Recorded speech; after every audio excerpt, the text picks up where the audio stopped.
तब गीदड़ ने उन्हें कहानी सुनाई। आज मेरा भी उद्धार कर दो। मैं तुझे इसी चट्टान पर पटक कर मार डालूंगा। मर गया। गीदड़ ने जैसे ही अपनी कहानी खत्म की, कौवा बोला, मित्र, क्या उस बगुले की तरह इस सांप को भी मारा जा सकता है? गीदड़ ने मुस्कुराकर कहा, हाँ, एक तरीका है। तुम राजमहल चले जाओ और रानी का एक कीमती कंठहार चुपचाप उठा लाओ, फिर उसे सांप के बिल के पास रख दो। अगले ही दिन कौवी राजमहल के अंदर गई और रानी का एक सुंदर हार चुरा लाई।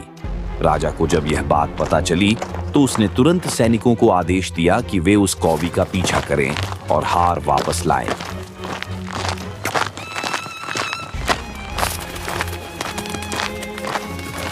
कौवी उड़ते हुए सीधी सांप के बिल के पास गई और हार वहां रख दिया। सांप जैसे ही हार के पास आया, उसने अपना फन फैलाया और हार पर बैठ गया। थोड़ी ही देर में सैनिक वहां पहुंचे और सांप को देखकर उसे लाठियों से मार डाला।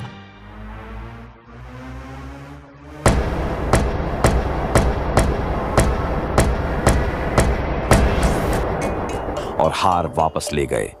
उस दिन के बाद कौवा और कौवी की संतान को कोई सांप नहीं खा सका। सच तो यह है कि बुद्धि की ताकत शरीर की ताकत से कहीं ज्यादा होती है, और जो मूर्ख है उसका बल भी बेकार हो जाता है।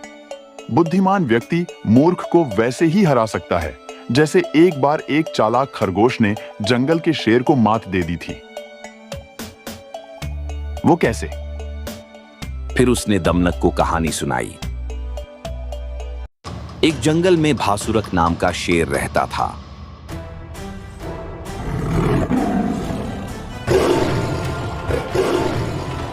बहुत बलशाली होने के कारण वह प्रतिदिन जंगल के अनेक खरगोश, हिरण, रीछ, चीता आदि पशुओं को मारा करता था। एक दिन जंगल के सभी जानवरों ने मिलकर सभा की ओर निश्चय किया कि भासुरक शेर से प्रार्थना की जाए कि वह अपने भोजन के लिए प्रतिदिन एक से अधिक पशु की हत्या न किया करे। इसके बाद वो शेर से मिले और उन्होंने शेर से निवेदन किया कि उसे हर दिन एक पशु बिना शिकार के मिल जाया करेगा, इसलिए वह अनगिनत पशुओं का शिकार न किया करे।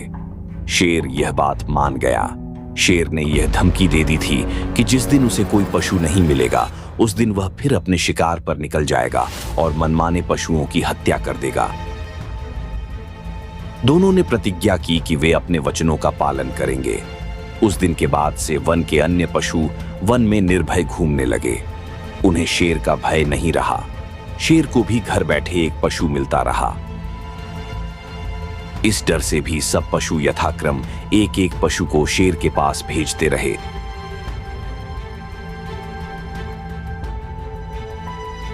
इसी क्रम से एक दिन खरगोश की बारी आ गई।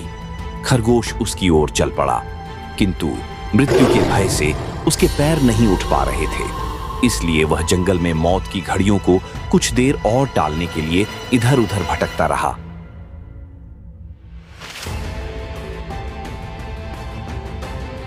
बहुत देर सोचने पर उसके मन में एक विचार उठा।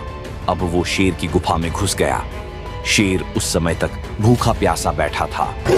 उसके भोजन की घड़ियां बीत रही थीं। वह सोच ही रहा था कि कुछ देर और फिर अगर कोई पशु ना आया तो वह अपने शिकार पर चल पड़ेगा और पशुओं के खून से सारे जंगल को सींच देगा। इसी बीच वह खरगोश उसके पास पहुंच गया। नीच खरगोश, एक तो तू इतना छोटा है और फिर इतनी देर लगा कर आया है। आज तुझे मारकर मैं जंगल के सारे पशुओं की जान ले लूंगा, वंश नाश कर दूंगा।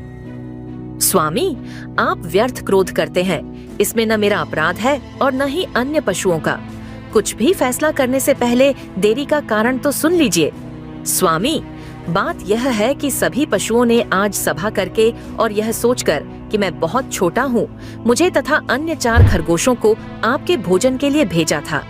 हम पांचों आपके पास आ रहे थे कि मार्ग में कोई दूसरा शेर अपनी गुफा से निकल कर आया और बोला, अरे किधर जा रहे हो तुम सब? मैं तुम्हें मारने आया हूँ। मैंने उसे कहा कि हम सब अपने स्वामी भासुरक शेर के पास आहार के लिए जा रहे हैं। तब वह बोला, भासुरक कौन होता है? यह जंगल तो मेरा है, मैं ही तुम्हारा राजा हूँ। अब मैं किसी तरह उससे जान छुड़ाकर आपके पास आया हूँ, इसीलिए मुझे देर हो गई। आगे स्वामी की जो इच्छा हो करें। ऐसा ही है तो जल्दी से मुझे उस दूसरे शेर के पास ले चल। आज मैं उसका रक्त पीकर ही अपनी भूख मिटाऊंगा। इस जंगल में मैं किसी दूसरे का हस्तक्षेप पसंद नहीं करता। यदि स्वामी का यही निर्णय है तो आप मेरे साथ चलिए। खरगोश शेर को कुएं की मेढ़ पर ले गया।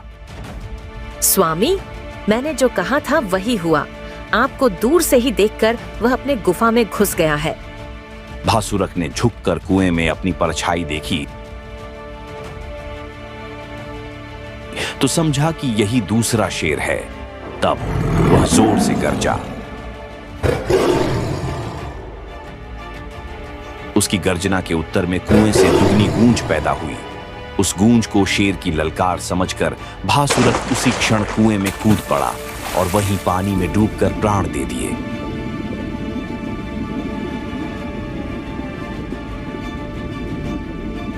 खरगोश ने अपनी बुद्धिमत्ता से शेर को हरा दिया। उसकी चतुराई सुनकर और शेर की मौत का समाचार सुनकर सब जानवर खुशी से नाच उठे। इसीलिए मैं कहता हूं कि बलि वही है जिसके पास बुद्धि की ताकत है।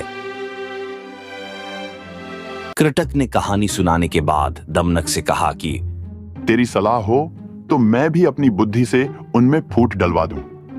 अपनी प्रभुता बनाने का यही एक मार्ग है। मित्र भेद किए बिना काम नहीं चलेगा।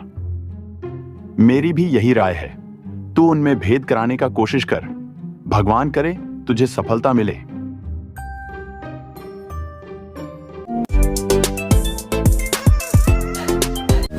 आपको इस वीडियो में कौन सा दृश्य सबसे अच्छा लगा? कृपया कमेंट करके हमें बताएं। इसके अलावा अगर आपके पास कोई कहानी है जिसे आप हमारे साथ साझा करना चाहते हैं तो हमें जरूर बताएं। अगर आपको यह वीडियो पसंद आया तो कृपया इसे लाइक और शेयर करें। हमारे चैनल को सब्सक्राइब करना न भूलें ताकि आपको इसी तरह के और भी दिलचस्प वीडियो मिलते रहें।